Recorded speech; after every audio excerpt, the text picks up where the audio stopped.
Hello everyone, I'm a generic talk show host, and I'm here to talk to Alan Bridges. Thanks for having me. On Wednesday Night Live, what are we talking about? The world wants to know, how does the knowledge of this we believe affect your teaching and philosophy? Well, this we believe is a program in middle-level education, based on the idea that the school setting should be in the best interest for all students. Education must be responsive, challenging, empowering, equitable, and engaging, according to the Association for Middle-Level Education. Interesting. Can you go into more detail about that? Sure thing.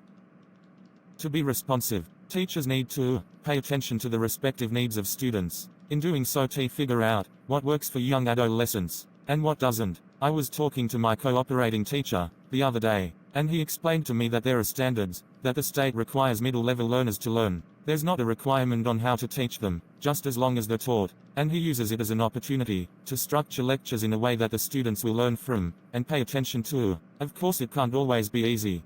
And why is that? Well, if you don't think about things, chances are you're not going to remember them either. That's why learning needs to be challenging when necessary. That reminds me of distributed practice. Yeah, that's one way to think of it. Doing something new is hard. With more practice it becomes easier, and new skills are learned.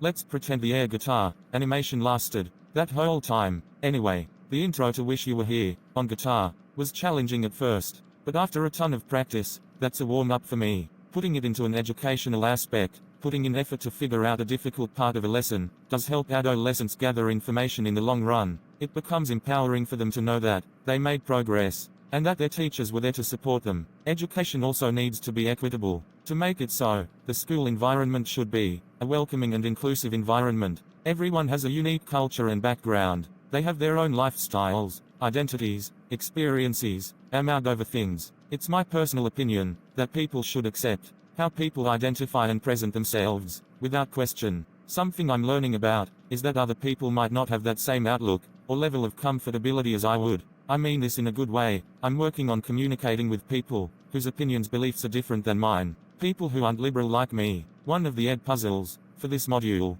talks about the philosophy of this we believe and how teachers interact. The video mentions that teachers may have different points of view or ways of going about things, but what matters is that they put it aside and do the most important part of their job. I find that admirable, and it's definitely something I want to include in my job as a teacher. And what's that?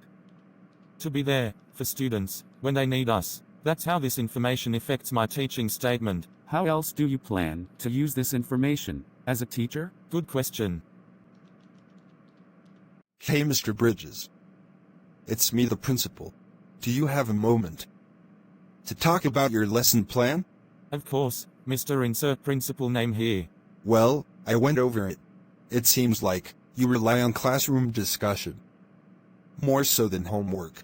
Yeah, I do include reading assignments and homework sometimes, but having students talk about these historical topics keeps them engaged, and it shows me that they are paying attention and have an understanding of the material. It also lets them learn from each other. Also, why are you asking about this now? I've worked at this middle school, in this hypothetical situation, for years. I'm just confused.